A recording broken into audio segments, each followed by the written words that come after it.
to the Friends. It's, oh, I'm sorry, it's for $2,500. It might look like it's a check for $2,500 on behalf of Friends expense, but what it is the deposit for the author. And ultimately, the library will send some sort of an invoice to the Friends, and we'll be reimbursed for that check. Thank you. And my last comment is, well, I want to say the Friends generously sponsor this program and will be billed and reimburse the library later. Now that property taxes are being received, John will begin to purchase general fund CDs, which he represented the rates are about 4.5%. Any early retirement of the lower CDs really is cost prohibitive. He had looked into that. So they will not be retired early and reinvested. Does anyone have any questions?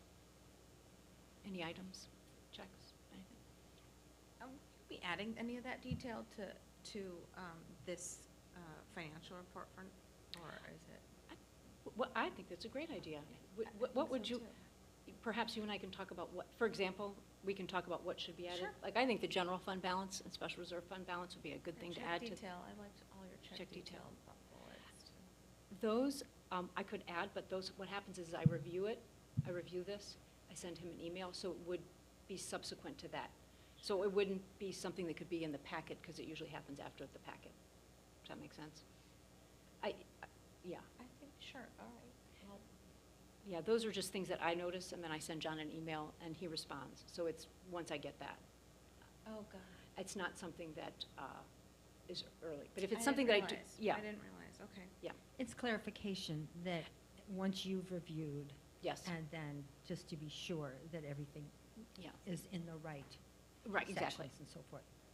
yeah. But it is helpful to, I find, and Trustee Biddle, do you agree? It sounds like you agree, that it's helpful to hear those clarifications. Yeah. So I would encourage anyone as you're reviewing these, if you have questions, either to ask John or bring them to the meeting, to ask John when he does come to the meetings. Great, that's it. Is there an motion for approval of bills and salaries? I move approval of bills and salaries check detail for November and December 2022. I second. Is there a second? Trustee Cox? I second. Okay, wonderful. Any discussion? Thank you, Tracy. May we have a roll call, please? Certainly. Trustee Cox, Yes. Trustee Fishman, Yes. Trustee Nealon, Yes. Trustee O'Keefe is absent, Trustee Riddle, Yes. Trustee Summer, Yes. and Trustee McDonald is absent. Motion carries. Motion carries. Thank you. Wonderful. We now have our next agenda item, which is a review and approval of the Village of Wilmette's intergovernmental agreement for sustainability coordinator services. Trustee Nealon and Director Austin, please. I read through it. As was summarized in our packet and that Anthony summarized in his email, we're Excuse me, working- can you speak Oh, I'm into sorry. the I'm microphone, please? sorry. Thank you. We are sharing about 3% of this position's services, and our costs will be adjusted on a prorated basis. What the agreement lays out is just how to, first of all the salary and benefits are going to be paid through the village, and then the village will bill us or the other agencies for what the work they do, the portion that they use. And you know, you can either go, if you go above, it's a little more, so it's all based on a prorated schedule. Very precise legal terms. The only thing that I noticed was, might be of interest was in Section 4, duties and assignments. The sustainability coordinator may only be assigned work that is related to the job description. So, and I'm sure, like, you know, whatever we use, we'll review that and make sure we're in compliance. And then there's a process by which you share, like you contact the village and you say, you know, we need this, and you know, I'm sure it'll all be perfect and cordial and everything like that. But it's very well organized. So if you have any questions that are, oh, okay. Oh, there's also in section 6, there was an interesting note about termination. We can remove ourselves as a party to the agreement after 90 days of written notice to the remaining parties. So we would notify all of them that, because that would affect them. They would then take up the slack or whatever they needed to do.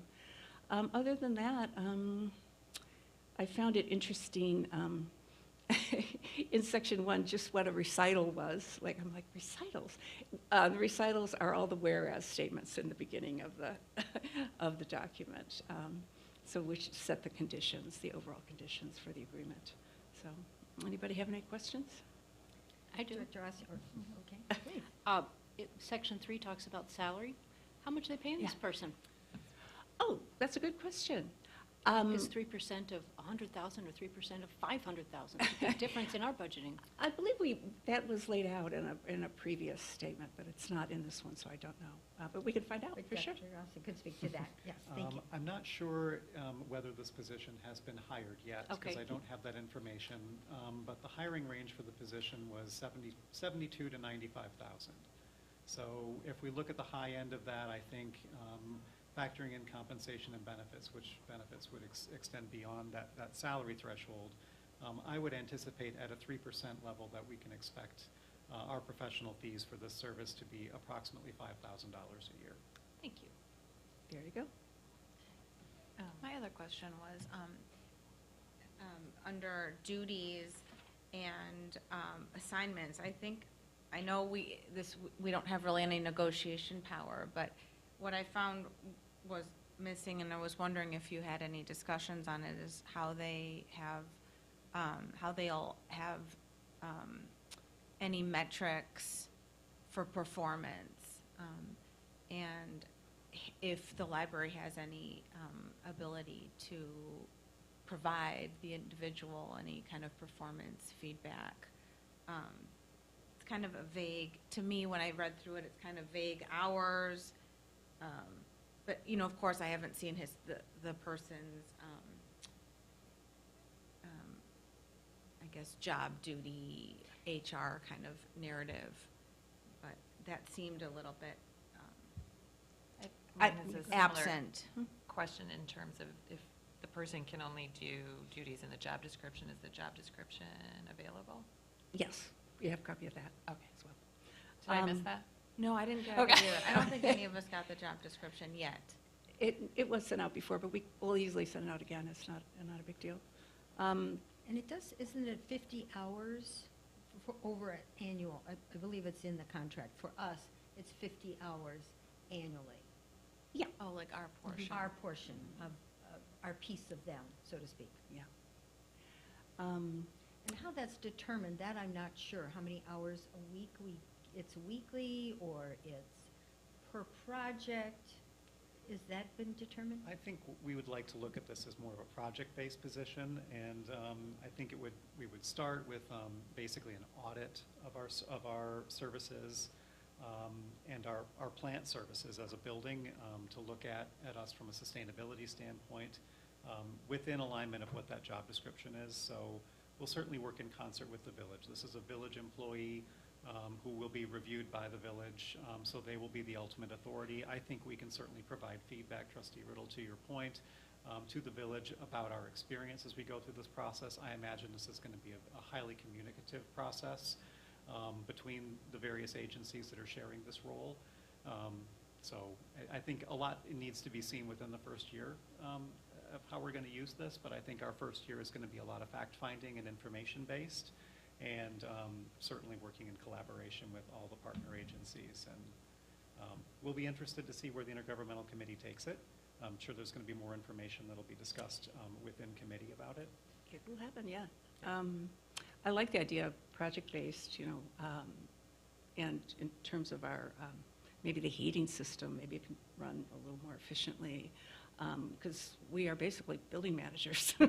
And so that's really going to be important to us. So, and, we're very strong in other environmentally friendly ways. So, but I think that that's a good use for their services, and we'll find out. I'm sorry, Trish, do you mean the intergovernmental group? Who do you say are great building managers? Oh, no, we're building managers, basically. Us. You know, I mean, we have one building, and, you know, we have, of course, our overall mission and stuff like that, but the physical plan is very important to us, and I think we're strong in, you know, programs and, you know, staff use of resources and environment, you know, all sorts of environmentally friendly practices, including reuse of paper, and Hybrid van. Yeah, you know, yeah, like, yeah, know, all that good all stuff. kinds of So, things that we've um, been working on. you know, there's, you know, but there's probably something else we can find out about what we can do, so. That's what I think. Any other Any other questions? questions? Yeah. Trustee Riddle, are you? I'm have- still, you're yeah, I think not sure, right. I'd love to look at a job description. I do think it's a bit, I mean, I'm still kind of wrapping my arms, I think, around how these, you know, entities will be providing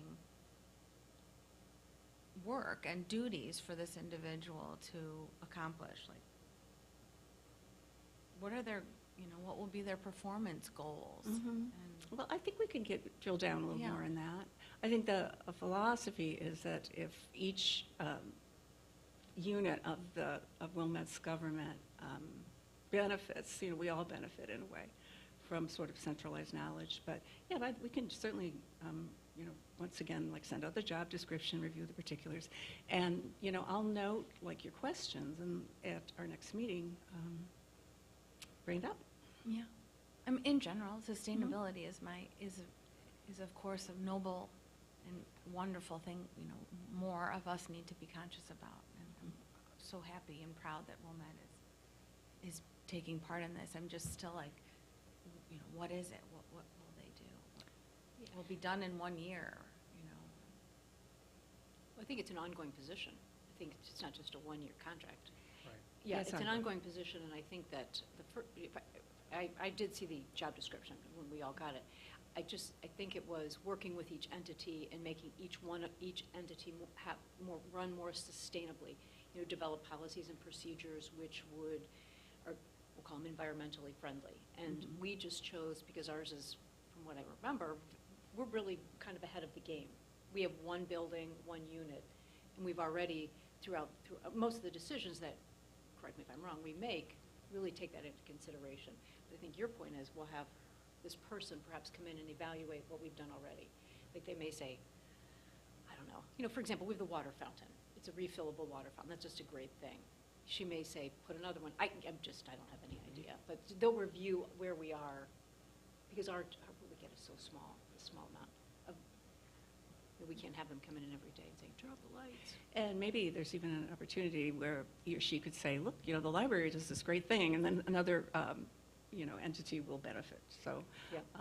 anyway. Sharing of knowledge, for definitely, Mhm. is the point. But I think we also, when we talked about it, that our needs at this point were relatively small compared to the village or, you know, the schools and the library, I think, have the smallest sort of skin in the game. The village and the park district will share more of the economic side of things. They're larger than we are. And the of township course. is with us, is with this agreement as well, and That's right. they are even smaller than we are, but, you know, it's, Right, for them, I right. think it's a goodwill thing, and they reach other communities, and so I think it's going to be interesting. Well, it's a great first start, and Mhm. I think other communities, if they don't have this, will look to us as being progressive in this. Or, you know, in a year, if it doesn't work for us, you know, it's 90 days, you know, Yeah. so, you know, I think it's, there really isn't, there's a small risk, I think. Okay, thank you. Good discussion. If we have no other questions, may we have a motion? I move approval of the Village of Wilmette intergovernmental agreement for sustainability coordinator services as presented. And a second, please? I'll second that. Okay. All right. Any further discussion? Okay, we'll go to a roll call. Trustee Cox, Yes? Trustee Fishman, Yes. Trustee Neeland, Yes. Trustee O'Keefe is absent, Trustee Riddle, Yes. and Trustee Summer. Yes. And Trustee McDonald is absent. Motion carries. Okay, thank you. All right, Director Austin, may we have your director's report, please? With pleasure, thank Thank you. The first item I wanted to share with you all this evening is some news that we received late in calendar year '22 that is very exciting for us. Wilmette Public Library has once again received national recognition as a 5-star library. Library Journal is the leading journal in our industry and provides an annual analysis of statistical metrics from public libraries nationwide. And Wilmette Public Library again has ranked in the top 10 libraries nationwide for those metrics in our budget category of libraries with budgets of $5 to $9 million. Wilmette Public Library holds the highest e-material circulation at 11 items per capita and Wi-Fi sessions at 32 sessions per capita for any library in the index category. That's remarkable. We are the #1 library for e-material circulation. The library also continues to excel in physical circulation with 18 items per capita, as well as library visits with 8.3 visits per capita.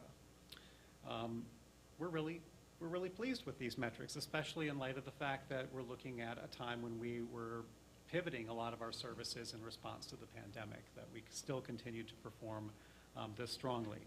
An interesting takeaway from this particular iteration of the Library Journal Index is that 42 libraries in Illinois achieved star ratings out of 258 libraries nationwide, out of 5,359 that were being analyzed. So Illinois is currently the leading library in the nation for public library services, and a number of our neighboring libraries were also 5-star libraries, including Elmhurst, Oak Park, Elk Grove, Northbrook, Cook Memorial in Libertyville, the Ely Area Library in Lake Zurich, Downers Grove, and Des Plaines, all earning 5 stars. So obviously these are quantitative measures that talk about our physical and e-circulation, the number of visitors to our building, program attendance, public computer usage, Wi-Fi statistics, and data retrieval digitally, as well as website visits per capita.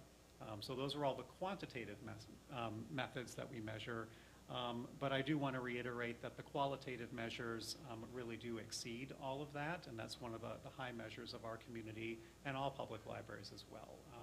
Just because a library may not get a star rating doesn't mean that it's not performing strongly in its community. So that's just me on my pulpit saying, take these star ratings with a grain of salt. They certainly report some really great data to us, but public libraries are transforming lives every day in every community around the nation. Some more information I wanted to share with you from my report. We've added some additional items to the Library of Things. That's become certainly a topic here in the last year. That has been a strategic goal of ours for the past several years. Some interesting items that we added this month to that unusual collection of things you might not expect to find in a public library. And those include a white noise machine, a light therapy lamp, very helpful this time of the year, an analog to digital converter, ring lights for when you're online, digital luggage scale, so you know how much that thing's going to weigh before you go on your trip, a pulse oximeter, an MP3 boombox, mobile phone clip, and we had 2 MIP robots. I'm not sure if I know what an MIP is. But we've added a number of these items, and a lot of the concept behind this is sort of a try before you buy. And they continue to circulate really strongly. In fact, I think Trustee Fishman has checked out one of these items and has a testimonial. I wonder if it's the one that my husband wants. He's on the winner. This is the light box. Nice. How cool is that? It didn't take long. It's not as popular as the karaoke machine, because that I tried to get also. That is hard to come by, popular. But this is how compact it is, and this is very easy. Well, I hope, and it does come with instructions and powered cords and everything. So I'll let you know. The pickleball set I've rented. Hey, Yeah, okay. it took me a long time to get it. Well, we've added more pickleball sets, Yes. because we know that's one of the hot items in our community right now. Maybe not in this season, but has been. Okay, so some other items of note in the collection. From the digital side, December was a really strong year for a couple of our platforms, as Lauren has called out in their report. Canopy had 881 views in December, and that's the highest use that we've seen on that platform this year. So that's outstanding. LinkedIn Learning, which has has incorporated Lynda into its platform, as one of our top platforms for learning online, and we had 234 videos that were viewed in December. Our Morningstar investment research database saw a spike in usage at the end of the fourth quarter, and Consumer Reports, perhaps unsurprisingly, had one of its highest circulating months of the year, with 1,100 page views in December, probably for holiday shopping season. So exciting to see the usage of those products going up. Jessica provided some more information from Technical Services about our collections in her report, and those tables that you see on pages 4 and 5 reflect some of the activities for the collection writ large. You'll notice that we added, so far in this calendar year, in 22, 51,600 items to our digital collection, with Hoopla adding and removing a portion of those at 7,500. We had a slight loss in the size of our overall collection this year, as we added 28,700 items to the physical collections and withdrew 35,000 items. So we're pretty much a one-in, one-out shop. We've got a fixed amount of shelving space in the building, and that's really what that's accounting for. We do regular maintenance of the collections, things that outlive their utility, and a whole host of other criteria that go into the selection of the materials factor into that criteria for what we remove. Pretty normal year for us, but we're also seeing an increase in our selection as well. So I'm excited to get together with our group of selectors here at the end of this month and refocus our efforts with our librarians on developing the collections here in 23. Any questions about the collection stuff so far? I actually just want to thank, I'm going to blank on whoever did. I'm in a book club, and they didn't have an e-version of the book, so I stopped in.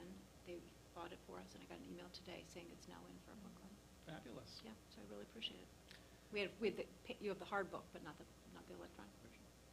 So that is actually one of the things that I think our team does really well. We're very patron-driven with regard to our collections. Overwhelmingly, patron requests are purchased. Our budget affords that opportunity, particularly with digital circulation. Yeah. So Thank you. by all means, if there are titles that you were looking for that you're not finding, make sure that you let us know. A couple items I would add from the circulation side. Are there other collection-related questions before I move on?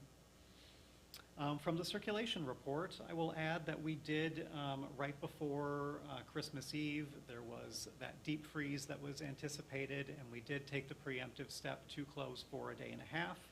On that Thursday, we closed early at noon, and we remained closed all day that Friday when there were those sub-zero wind chills. As a result of that, that was a very busy weekend for the circulation staff and bouncing back. Kim's got a lot of information about that, the metrics for that weekend in that report. I will add that from the year-end summary, we welcomed 2,100 new card holders in 22, and that of those new card holders, 2/3 of them used their library card to check out physical materials right after receiving their card, which is a really strong metric. And I think it's also an important detail to note that we don't always know what our patrons are doing digitally with their library cards. So a number of those folks may be really aggressive users of our digital circulation, and we wouldn't see that from the platform that tells us this information. So I think it's safe to say that all of those cards are probably in use at this point. Wait, can I ask a question? So if you get a new card and you check out an ebook, you don't get the stats on that? It doesn't. We get the stats in the platform for Overdrive, but the stats are not integrated into the Polaris system that tracks the physical materials. And that's why you'll see those two sets of numbers for the print and digital in our reports. So could I just, my notes, 2,100 new card holders. New card holders, And as compared to last year or less? just 22 or 2,100 entirely new users of the library in '22. In '22, okay. Of all ages? Hard to know. Of all ages, Of we all don't ages. collect Right. that demographic data. Okay. Yeah. Other than in the schools, I know that we've had some aggressive card holders, or new card holders, maybe not aggressive, but we've had a lot of new, young card holders coming through because of our outreach through the schools. We have a partnership with District 39 39. that when any new student registers in the schools, they are also given the opportunity to apply for a library card at the same time that they're registering for school. And we do know that a number of those new students have gotten cards that way. I think that's fabulous.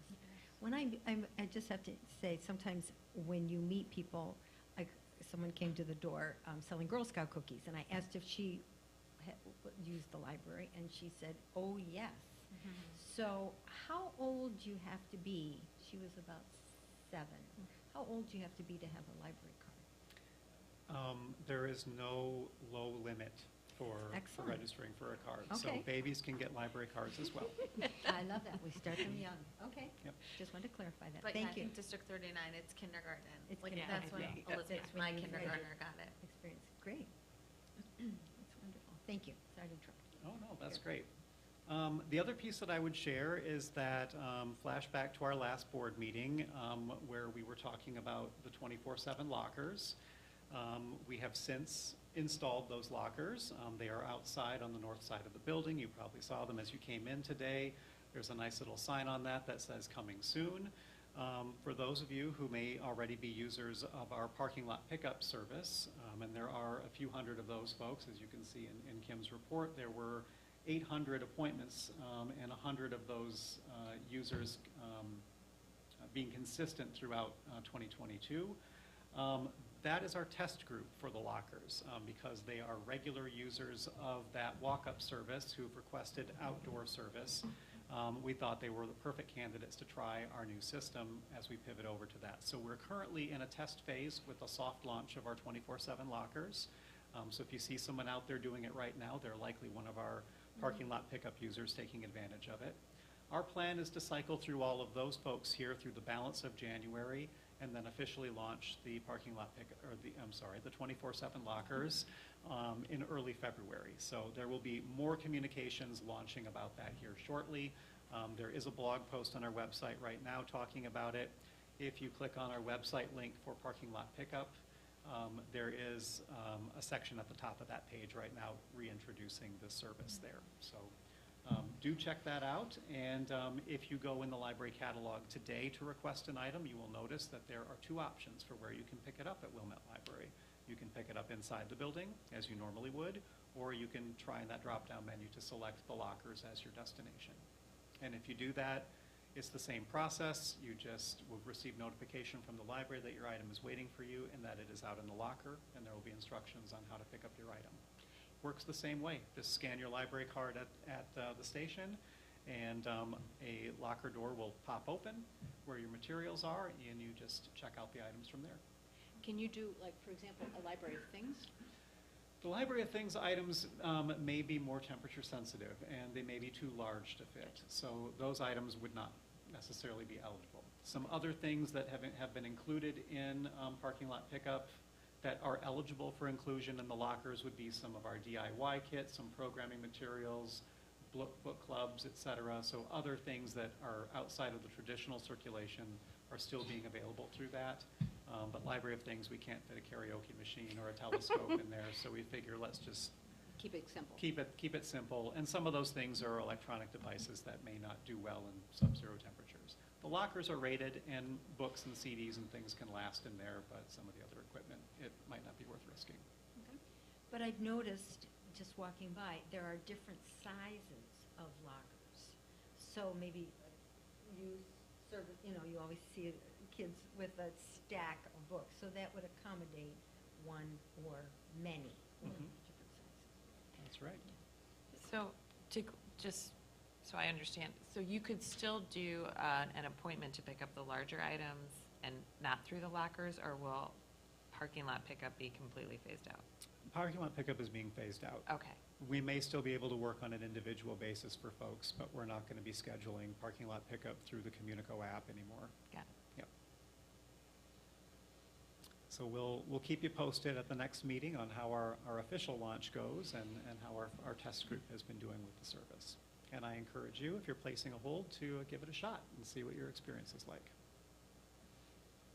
Anthony, do you mind if I ask, are there a lot of, can you give any flavor of who the demographics are of the test users? Like, students tend to kind of need something for like a study session, or is it maybe patrons that are still a little bit cautious about coming in, or you For a know, parking lot pickup? actually for the lockers, the test group for the lockers, that who are interested in more of the I locker think time will usage. tell who's attracted most to that. I mean, obviously, I think the real allure of this is it's a 24/7 service. You know, the library is open 73 hours a week. We've got 12-hour days, Monday through Friday. But, you know, maybe 10 p.m. on Saturday is the preferred time. You know, and To the library's pick up. closed, Got so it. we're convenient then. Mhm. Or, you know, you're going to work at 6 in the morning and you want to stop by the library to pick up your material on your way into the city. Mhm. It's convenient for folks like that. So Perfect. I think we'll Oops. kind of see. Sorry. Perfect. I also wonder for people with little kids, with young kids who might be sleeping in the car, they may find it's easier to pick up their book club book without having to wake the baby, and they can just pick it up right there. I actually got some good feedback on Thursday at the Student Government Leaders Program at the junior high. We split up into groups, and the kids were asking us questions, basically. And they were pretty shy. But I did mention that the library was getting the storage lockers, and, you know, they just lit up. They're like, oh, wow, you know, just like Amazon. You know. Right. They had pizza nights they really liked. So. Cool. All right, anything else circulation related? I'll kind of sail through the rest of these things I wanted to share. Appended to my report this month is an article that was written by our business librarian, John Amundsen. He highlighted our library's business services in the December 22 issue of Wilmette Living. You probably got it in your mailbox at home. So John has been doing a really good job of advocacy about the services that the library provides to the business community. And also, he's been promoting his e-newsletter, which is a lot like our other newsletters that we circulate. He's got an e-newsletter that's aptly titled Strictly Business, and we now have 277 subscribers to that list, which is 17% more than we did last year, and that's great. And John has been really active in extending our services outside of the library. He attends a lot of chamber networking events. He's attending the installation luncheon. He's really active in facilitating what the library can do for local business owners, as well as local consumers. So definitely check out his newsletter, and he's doing a lot of programming and partnerships with other agencies, whether it's through other libraries, through SCORE. He's really putting Wilmette Library on the map in the business community. You may recall last fall I shared with you an article that he published in the ILA Reporter as well. So he's really ramping that up, and that's outstanding. Also in adult services, Eva Johnson is doing a fantastic job with promoting our genealogy services, and was recognized along with Trustee McDonald for her participation on the Wilmette 150 Sesquicentennial Planning Committee. They had a program in December to celebrate the end of the year and all the work that had been done, and we're obviously really proud of Eva and everything that she was able to accomplish, particularly her partnership on the Voices of Wilmette Oral History Project that was done in partnership with the Historical Museum. Couple other things. We were really thrilled in December to return to our teen pizza study nights, one of our traditions from many, many years back. And obviously, we haven't been doing this since 2020. Huge hit. The library was just teeming with teens for those 2 weeks that the finals were going on. Really popular. This room in particular was where all that pizza was and was a top destination. So really happy to have the teens back and studying in the library. This week, we launched a brand-new service, and that is our Let's Learn Together racial literacy program. Let's Learn Together is the name of our new family learning initiative, and we're focusing right now here in January on racial literacy. Our first event was this past Sunday, and we had 6 families that participated in that. I'll share more information with you at our February meeting about the programming that's associated with this. There is a website for this initiative, wilmettlibrary.info/Let's Learn Together. Do check it out, and let me know if you've got any questions. We've also rebooted our Equity, Diversity, and Inclusion Committee, which we have rebranded as the IDEA Committee. IDEA standing for Inclusivity, Diversity, Equity, and Accessibility. And our committee is going to be working on a number of the issues that we've brought over from our past strategic plan and are continuing to develop in this next draft plan. Our 3D printing officially launched in November, and we've already had a number of submissions. We've had over 40 submissions to date. We've already got a super user who's tacked onto that service, and our staff are helping out with the 3D printing on a daily basis, actually. The 3D printers will be on display in the Tech Center in a more visible location, but as you walk out tonight, if you go past the Tech Center, they're right inside of that room now where everyone can see them. They'll soon be in the window where they're more visible and they'll gain more attention. You can learn more about our 3D printing and submit prints at wilmettlibrary.info/3dprint. Other programs I wanted to point out, did any of you attend the New Year's Eve concert? I did. It was It was fabulous. It was, Great. it was my forced family fun. Made everybody go. Great. But they had fun. I bet. It was outstanding. Well attended? Oh, my gosh. It was packed. I don't know that there, you said, I think it says there were 95 people there. 95 There was people. hardly a seat open. And I would say we were on the young side, and my children were definitely on the very young side, but there were other. Skewed the demographic. We did, but right. there were other young-ish people, you know, but they were great, very well. It's always been popular.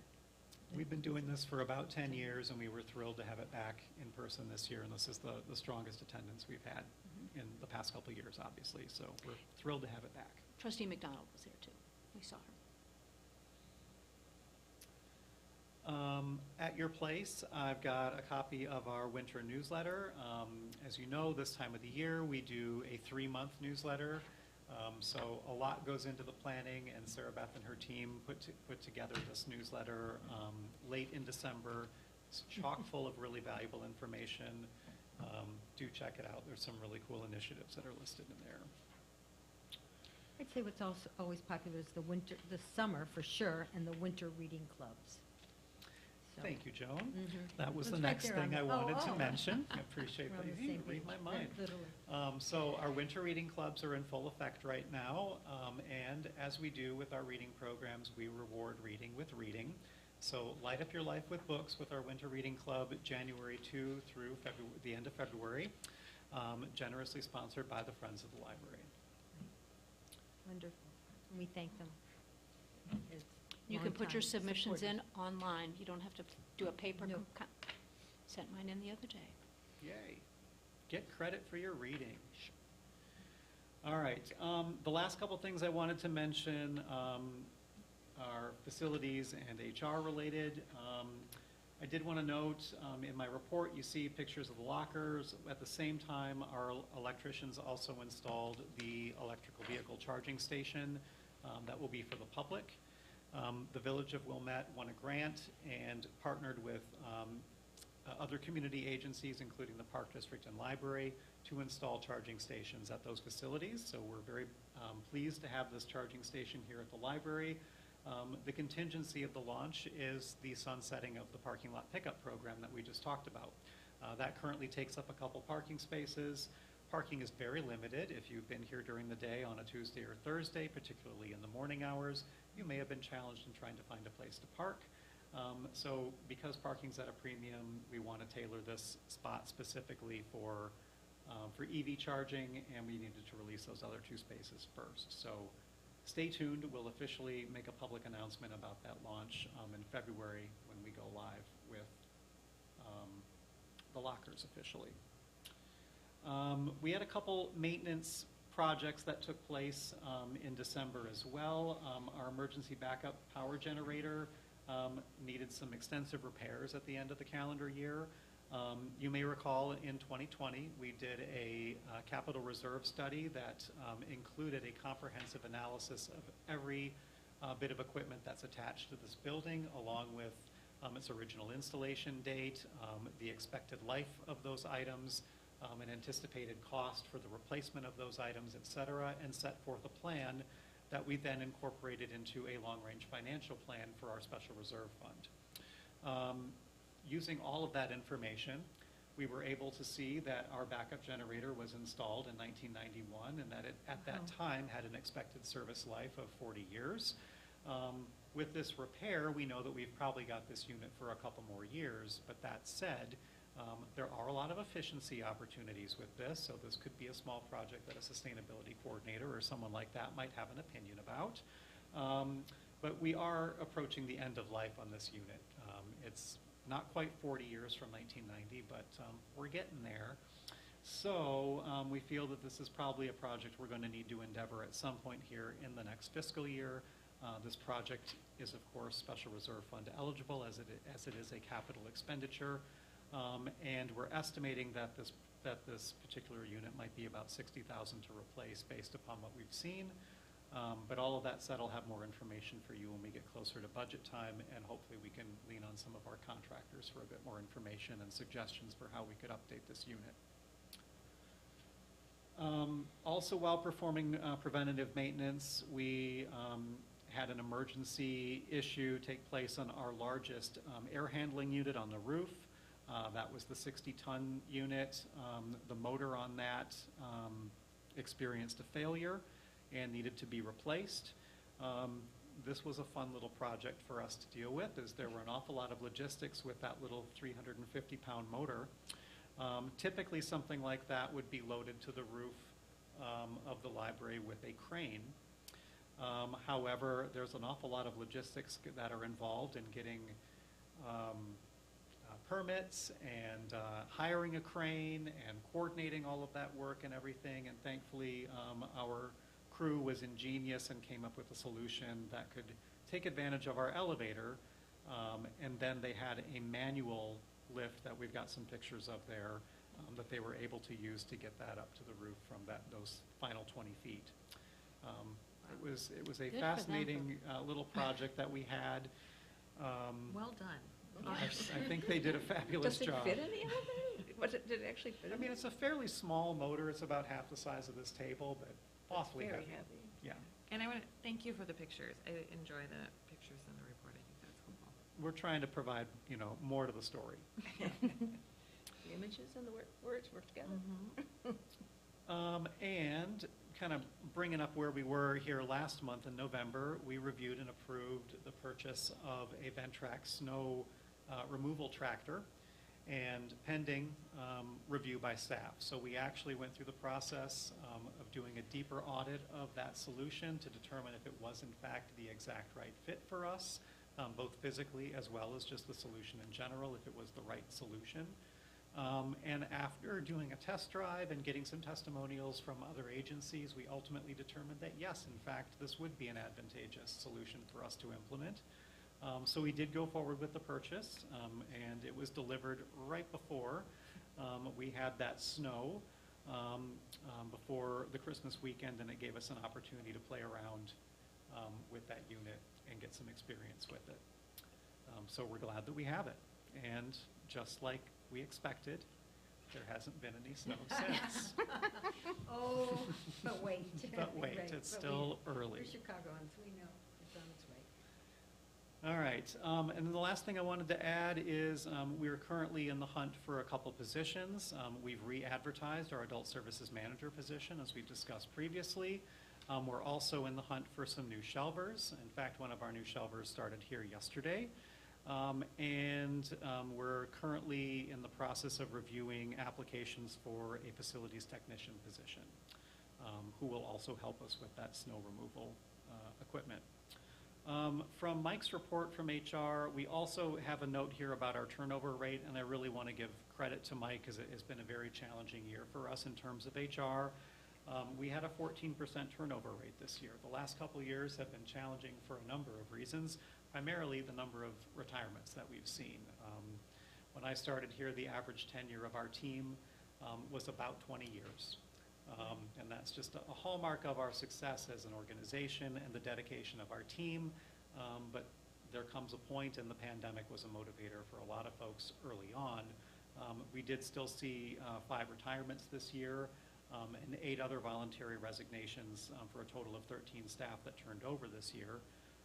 But we did welcome 19 new staff, so from an onboarding recruitment standpoint, training, the engagement of our management team, and all the other steps that go into bringing a new employee on board, it's been a busy year on an HR standpoint, so I wanted to make sure that you all were aware of that.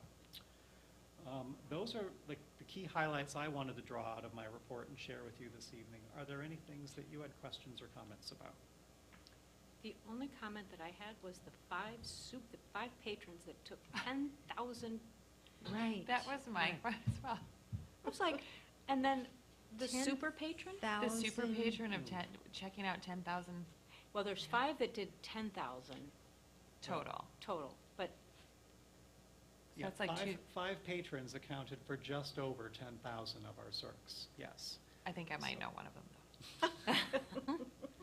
You too may be a super user of Wilmette Library. But you know, we understand that this is a typical bell curve type of distribution, that you're gonna have on one end of the spectrum, you're gonna have people that are really aggressive users and take full advantage of the full scope of service. And there'll be those who are just periodic users or you know, quarterly or annual, and then the majority kind of fall into that middle ground. But a few stand out, and that's so impressive. it is. That's why we're a 5-star library. That's great. All right, any other stuff from my report? Well done. Thank you. Thank you. Excellent. Great. Now moving on to committees. We have ILA and Rails updates. Trustee Nealon and Director Austin. In a nutshell? Well, Director Austin probably has more, but I'm going to attend the First Amendment and Libraries webinar tomorrow that is sponsored by Rails to find out more about what a First Amendment audit is and what we can expect. So Wonderful. I'll Report back? I will report back, yes. Thank you. And on the Rails front, I would just add that the director of Rails has retired, and so they're in the hunt for a new director to lead our system. So we'll keep you posted on progress there. Where are they based, Anthony? Rails is in Burr Ridge, Oh, okay. just southwest of downtown. Okay, thank you. And Trustee Nealon, anything else to add about the intergovernmental committee? Not right now. There will be a meeting in February or March, so there'll be more to come. Well, thank you so much, really, for your participation. You're busy with all that. Thank you. Thank you. That you've taken all this on. Appreciate it. All right, and information items. We have some comments circulating Yep, from the blue suggestion folder box. over there. Have you all seen that? I know. Yeah, I we'll- take a we'll look. circuit back this way. Positive, I'm. Very nice, Spoiler yeah. alert. I didn't get You through said all very of them. positive, Yeah. good. I didn't get through all of them. We're Really, really positive. positive, comments good. here. We'll take positive, but we also take anything else, you know, constructive, right. Absolutely. Trustee Riddle. Grab lunch. We've got an important meeting coming up, the Policy Committee meeting that will be on January 30th at 10 a.m. in the small meeting room to conduct, how about that, the biennial review of the collection policy. Very important. And just a reminder, our policy committee consists of trustee McDonald, Nealon, O'Keefe, and Cox joining our team for the first time for this meeting. Thank you. So we've been sharing out some information with all trustees about this policy. This is one of the few policies that is governed by the statutes. We have, as this note says, a biennial responsibility to review this policy, so that is going to be a regular procedure for us. And this is the first, I think, comprehensive review of this specific set of policies that we've done in a number of years. So I'm really excited for this opportunity to have that discussion with you all. You've already done a great job of reviewing a lot of the background information. We've already adopted a number of statements from ALA that we're referencing in this set of policies.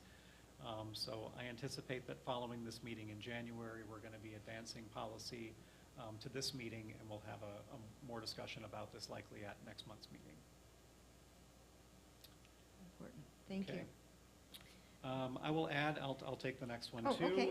Very That the Illinois Library Association annually hosts events bringing together all of our elected officials within the state, whether they're state representatives or federal representatives, specifically for the lobbying purposes of the Library Association. And our area's group is the longest running legislative meetup. It's typically held on President's Day, that Monday. At this time, there are no dates that have been released for these annual legislative meetups. They're still in coordination on that. I did contact ILA about it. They're planning to hold these meetings via Zoom again this year. Not our favorite. We typically have met up at in Buffalo Grove for these sessions in person with the elected officials, which I think is the best way to do that kind of networking. That said, we're anticipating that it is going to be another Zoom virtual conference this year, and I will pass along the information about the dates when that's going to be available. Thank you. Good. And then finally, do you want to come in? I You can- do I that. can You lead fit this and as bring it well. home. Sure. Thank you. All right, so the last item on our agenda is the news that we had referenced earlier in the meeting, and that is that at the end of December, we had an open call for applications to be on the ballot for the next consolidated election for 4 seats on our 7-member board. On Tuesday, April 4th, in the consolidated election, there will be 4 4-year seats with terms expiring in April 27, and we received 4 candidates for those 4 seats. And all 4 of those individuals are in the room with us tonight. And those candidates are, in the order in which they were received, Trustee Joan Fishman, Trustee Renee Cox, and Carolyn Sennett, and Maria De Lorenzo. So I encourage you all to look for the League of Women Voters, who will be holding a candidate forum, so that we can get to know our candidates a little bit more and what their vision is They're for not, the library. the league isn't doing that, are they? Not for uncontested races. No, I think they do it. think for they do it for all, everybody. I all don't- village. I actually, Pretty sure they're not this year, sorry, Okay, guys. just as the other, I don't think for Yeah. When uncontested we races ran- that you have Yeah. to. But Attend a our trustee forum. Riddle, Yeah. when we ran, We did it. no, well, there was something at the time, but we were asked if we would, as I recall, we were asked to attend, but we were not on up in front of an audience. We were there to answer any questions. They asked us, as I recall, if in the, whatever it was, the printed, can't even remember now what it was. It's a voter guide, yeah. The You'll voter be on the guide. voter guide, but Yeah. there's no live But forum. there's I happen to know. in person. I voter posted. guide, that was it. Yeah. Right, right. You go still to something in person, though. We still attended a meeting. We attended, but we were not asked, as I remember, we were not asked questions because it was the same. Got it. Our year, we Yeah. were uncontested also. It was Got then. it. this So you'll be in the next- voter guide, but not have to sit up and answer questions? Got it. That was my Right. understanding Nice. from, Nice. Well, Okay. we'll see, they'll Since tell the us. Yep. We'll tell us, and whatever it. works, yeah. works. But that's my understanding. But maybe, we'll We'll find be in touch. Yeah. The league will be in touch with us. As we get closer to the Yeah. date, we'll have That'd more be great. information to share. Right. But we thank you all for being involved in the Yes. political process and for volunteering your time to be elected officials. Yes, thank you. And to that end, I guess I should add this, and I know that Trustee Nealon mentioned this a moment ago too. This past week, Trustees O'Keefe, Nealon, and myself volunteered to participate in the League of Women Voters annual Student Government Leaders Program. And I'll tell you straight up, it's like my favorite thing that we do. It is such a fun program to see these students learn about what it means to be civically engaged as part of their 8th grade curriculum. It's great to see, just the range of these students, what their interest is. Yep, some of them can be shy, but we're able to pull an awful lot of information out of them, and they can pull a lot of information out of us. It was great to see the range of questions that they're doing and to see what their curriculum is as they're planning to go through that program this January, I guess. I don't know how long the program runs for, but. It runs for a couple months because I'm going to volunteer this Friday. There's puzzle or something about games and making it interactive, and then there'll be opportunities at Village Hall. So it goes for a couple months. March 22nd's the end of Oh, it. there you go. Okay, speaking I'm a of, all font right, of thank you. knowledge Right, about it's a this. group effort here. Very good. Right. So I'm looking forward to it. I did. They're going to be doing a mock board meeting on that date at the Village Hall. So they've enlisted league members. No, they were women voters fantastic members and, to you know. participate. I thought it was really nice that we were grouped in small groups with other representatives of the various boards. And, there were a lot of differences and similarities, but, we were talking about like being a nonpartisan office and working on committees and how we take feedback and how we respond to feedback. And were we elected or Appointed? we're appointed? Are we paid? They want to know that. for Yeah, sure, I know, right. it's really interesting. They don't know the structure so much, though, so, like, sometimes, like, if one of us was starting to get ahead, we're like, well, wait a minute, it was a good way to, like, really kind of, sit back and like, really kind of teach and see things from their point of view, so. Well, sadly, since our municipal elections have a traditionally low turnout, hopefully these young people will encourage their parents to vote and to April 4th to get out and vote. That's wonderful. That's great. Okay. Is there any new business? All right, thank you. Then is there a motion to adjourn at 7:35? I move that the board adjourn this meeting. All right. All in favor? Aye. Aye. That's the only aye, otherwise it's yes. All right, our meeting is adjourned. Thank you, at 7:35.